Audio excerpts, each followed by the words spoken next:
Hey, it's me. I'm back again with a version 2 of my last circular array modifier you'll ever need.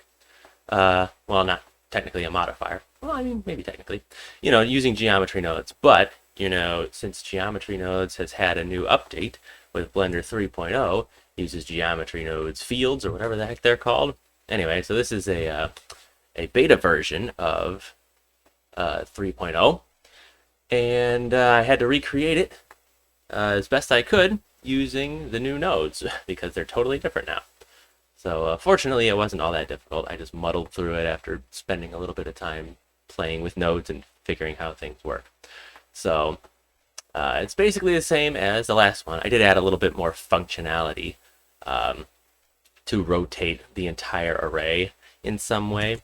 So for instance, you can see here, we've got our rotation X, rotation Y, rotation Z, so we can just rotate the whole thing on its own circular axis. We can rotate it like this, which things get really funky when you start rotating the circle. Because what it's really doing is it's just rotating this base circle that you're using here. So it's keeping the orientation of all the pillars the same. So it gets you some pretty funky things, but I just wanted to add a little bit extra functionality to it in case you wanted to do something like that for some interesting animations or something. Otherwise, you can just rotate it on its axes like normal if you don't want it to do that. So it's up to you. I just wanted to include that bit of functionality. So there's a couple extra controls, more than there were in version 1 of my circular array.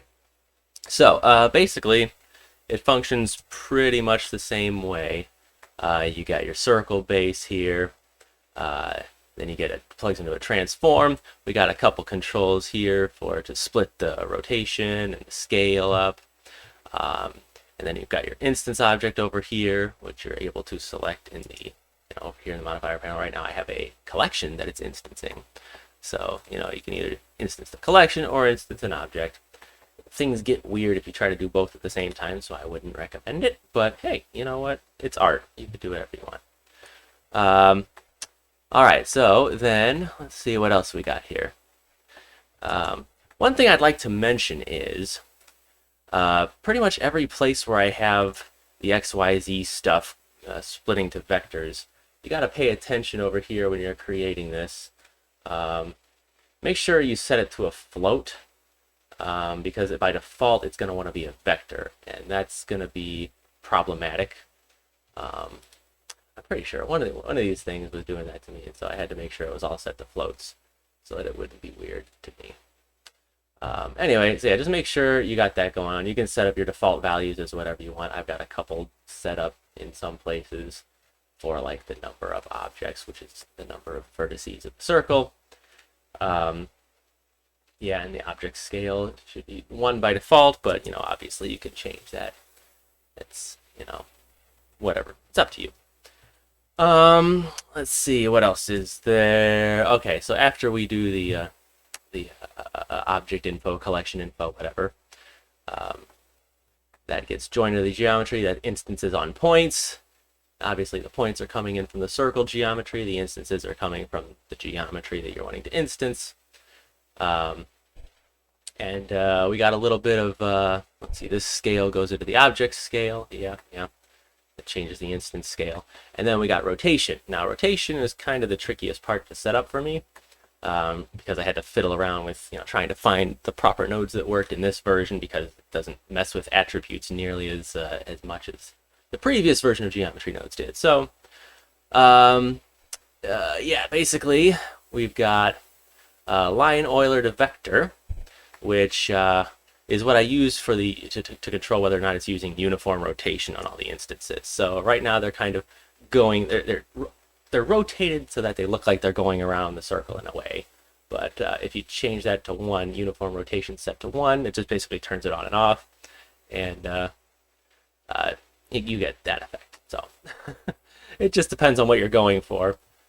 Sometimes if you say want to adjust the circle to have a excuse me, to have a different width or whatever, that'll probably look better for you than like this, because then they all got kind of weird looking rotations as they're going around. So it just depends on what you're going for.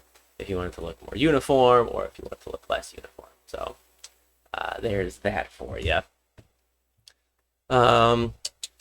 Yeah, so this map range here just makes it from it makes this factor from 0 to 1. Well, I just reversed it because this factor was already from 0 to 1, and I just flipped it because I wanted to say, hey, uniform rotation, E1 is yes. So and now they're all uniformly rotated.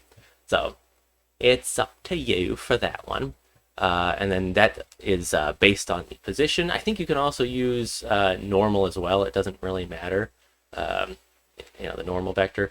But I don't know. For this particular project, it doesn't seem to make a difference whether you use position or normal. I think that's under input. Yeah, so you can use this too. No worries there. X and auto, set that up properly. And then we add that vector with vector math. We add that to this rotation XYZ here, which is just, it rotates them all an equivalent amount here on whichever axis you want to rotate. So it just adds that to it. So then you can get kind of this kind of thing going on here. So, of course, that works for all the axes as well. We got the Y rotation. Whoa, that's kind of neat looking. It's like a flower. Let's see. And then you can do this. So it's pretty flexible. I try to include as many controls as possible. As many or more as were in the previous version. So that just adds that rotation to that. So you can do that sort of thing. Then we add some more rotation. This is for the randomized rotation. The random rotation on the X, and you can change the seed or whatever, and it just gets crazy. Mainly I'm worried about the Z. So, it does what it's supposed to do. So you plug that you combine X, Y, Z into the max value of the random, and then you got your seed control as well. So that's how that works. Once you got that, you plug that into the rotation of the instance on points, and you're pretty much good to go. That's about it. Of course, all the same controls as before. Function, you can do as many or as few as you want. The array radius basically just expands the circle in its entirety. Yeah, not really much more to go over. That's pretty much it. I think it's a couple fewer nodes than my previous setup, but it's more readable, easy to figure out what's going on. So, yeah, that's pretty much it, guys.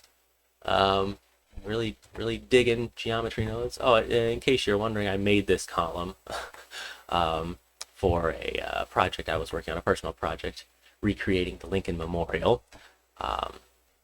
Yeah, it's kind of a fun project that I was doing, and I like the stuff that I created for it. So, anywho, that's just me bragging on my own standard subpar modeling skills, I guess. All right, well, that's it. That's pretty much the project. So I hope you were able to get something out of it, and yeah, welcome Blender 3.0, I guess.